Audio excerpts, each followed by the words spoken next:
This is Street Guys, a POV documentary series about power, money, loyalty, and what really happens when you move up in the criminal hierarchy. These aren't legends, they're systems, quiet rules, unspoken expectations. Today's episode is about what happens after you make captain. When you're close enough to the boss to feel the heat, but not high enough to be safe from it. No glamour, no heroes. Just the cost of standing too close to power. You don't walk different. The room does. You're a captain now. That word doesn't get said out loud much, but everybody feels it. Chairs shift, voices lower, jokes end when you enter. You're not one of the guys anymore. You're management. And management doesn't get forgiven for mistakes. It gets remembered. You don't hustle no more. You oversee. You don't chase envelopes. They find you. You got crews under you now. Real learners. Each one thinks he's smarter than the next. Your job ain't to be liked. It's to keep them earning, quiet and loyal, in that order. You learn quick. The consigliere ain't muscle. He's memory. He remembers who said what, who hesitated, who needed help, who owed favors and paid late. You talk careful around him. Every word's a receipt. Because years later, he'll remember a sentence you forgot you said. Then there's the underboss. That's pressure in human form. He don't need to threaten you. His presence does it. He runs day-to-day heat, moves crews like chess pieces. If he calls, you answer. If he visits, something's wrong, or about to be. He's the boss's shadow, and shadows see everything. Street boss shows up different, flashier, louder, likes to be seen, likes his name ringing. He's the one outsiders recognize, the lightning rod. Heat sticks to him, not the real power. You smile, you agree. You never confuse him for the top. But you never disrespect him either. That's how captains disappear. Then there's him, the boss, not announced, not dramatic. He just arrives. Room goes quiet without instruction. Nobody rushes. Nobody talks first. You don't look him in the eye too long. You don't look away either. Balance. Everything upstairs is about balance. Once you sit with the boss, you're marked. Not in ink, in memory. You're a capo now. That means you don't freelance. You don't speculate. You kick up clean, on time, every time. And you never embarrass the family. Not in public, not in private. You stop getting called a good earner. Now you're a steady guy. That's better. Steady means predictable. Predictable means trusted. And trust is the only currency upstairs that don't inflate. You deal more with the consigliere now. Quiet guy, sharp dresser, never rushes. He don't threaten, he reminds. Remember when? That's how he opens sentences. And when he remembers something, it's never for nostalgia. The underboss is different. He's hands-on. He wants updates, numbers, names. Who's acting up? Who's solid? Who needs a tap on the brakes? He ain't your friend. But he's the guy who decides whether problems stay problems or become funerals. The street boss? He's the lightning rod, likes visibility, likes things moving. He's the one talking to outside crews, unions, suits.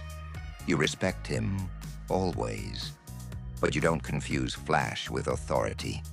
That mistake gets capos shelved. The boss don't lecture. He don't correct. He lets things play out. If you screw up, he already knows. What he's watching is how fast you straighten it out, and who you drag into it with you. As a capo, you don't say "my guys upstairs." You say "my crew." Language matters. "My guys" sounds emotional. "My crew" sounds controlled. Upstairs don't like emotion. They like management.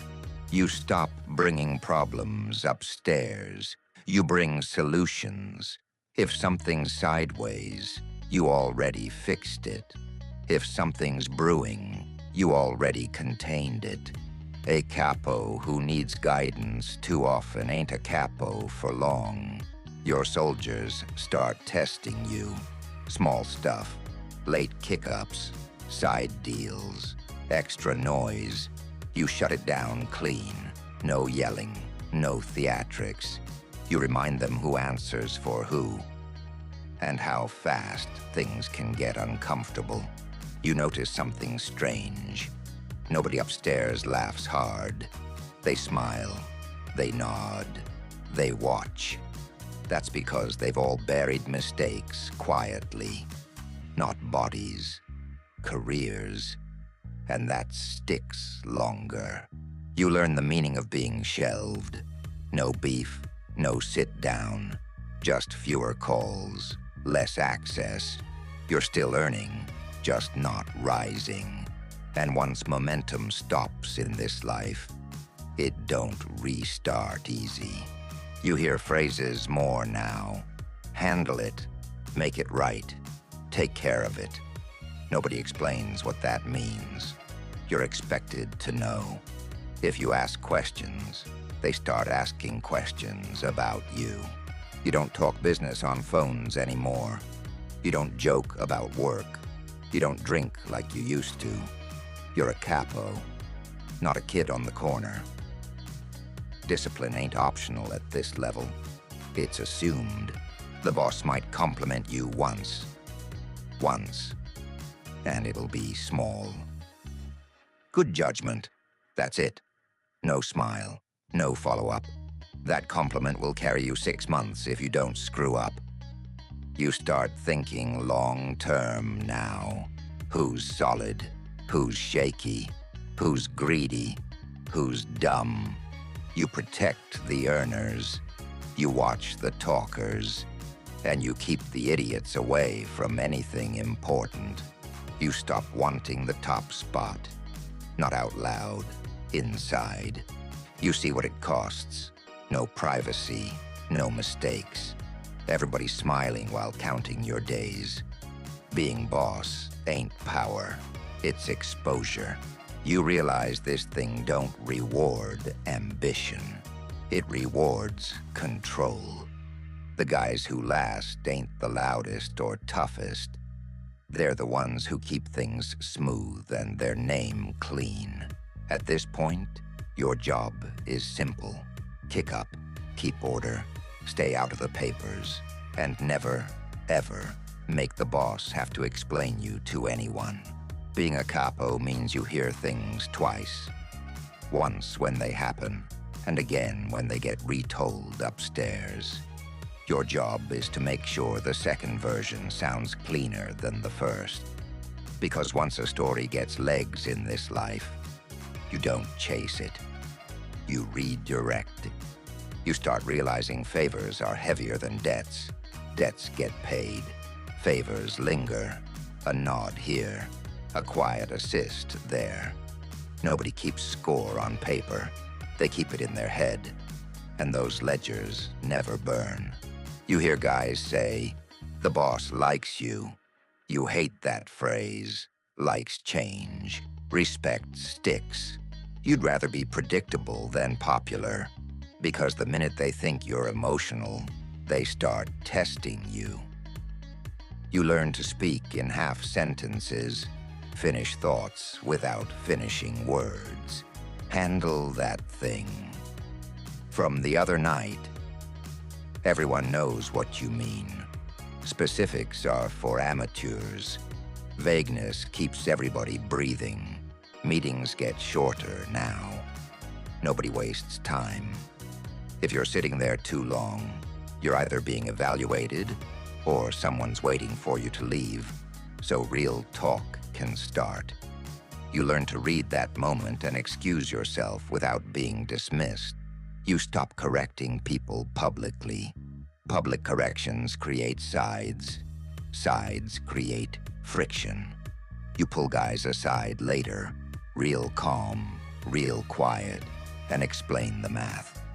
Capos don't threaten, they calculate. You notice the same names keep coming up. Same earners, same headaches, same liabilities. Patterns matter more than incidents. Upstairs don't care what happened once. They care what keeps happening. The consiglieris asks questions like, he's bored. Anything I should know? That ain't curiosity. That's a trap door. You answer clean. Not defensive, not eager. Just enough to show you're aware without sounding nervous. You learn when not to speak. Silence can be loyalty. Silence can be protection. Silence can be strategy. Talking too much at this level don't make you look smart. It makes you look unsecured. Your crew doesn't see the pressure you're under. They just see rules tightening. Less freedom, more structure. They complain quietly. You let them. Because if they knew why things changed, they'd panic. And panic brings heat. You start separating earners from talkers. Earners get leeway. Talkers get watched. A loud soldier can ruin a silent operation. And nobody upstairs ever asks, who talked? They ask, who let him? You hear about other capos getting squeezed, taxed heavier, given problem crews, fed bad information. That's how they thin the field. No blood, no noise, just pressure until someone folds or fades. You don't celebrate wins anymore. No dinners, no champagne. Success draws eyes. Eyes draw audits. You treat good weeks like nothing happened. That's how longevity looks from the inside. You start thinking like the boss without wanting to be him. What's stable? What's risky? Who's expendable if things go bad? That's the sickness of being upstairs. You start doing the math on people. You realize nobody's rooting for you.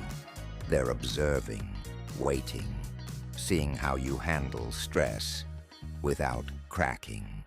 This life don't reward hope. It rewards consistency under pressure. Every now and then the boss asks your opinion, just once. You give it straight. Not bold, not soft. Measured. If he uses it, good. If he doesn't, you never bring it up again. That's how you stay in favor. You start grooming your own replacement without admitting it. Not because you're leaving, because you're smart. A capo with no structure beneath him looks temporary. Continuity buys you time. At this point, you understand the real truth. Nobody upstairs wants drama.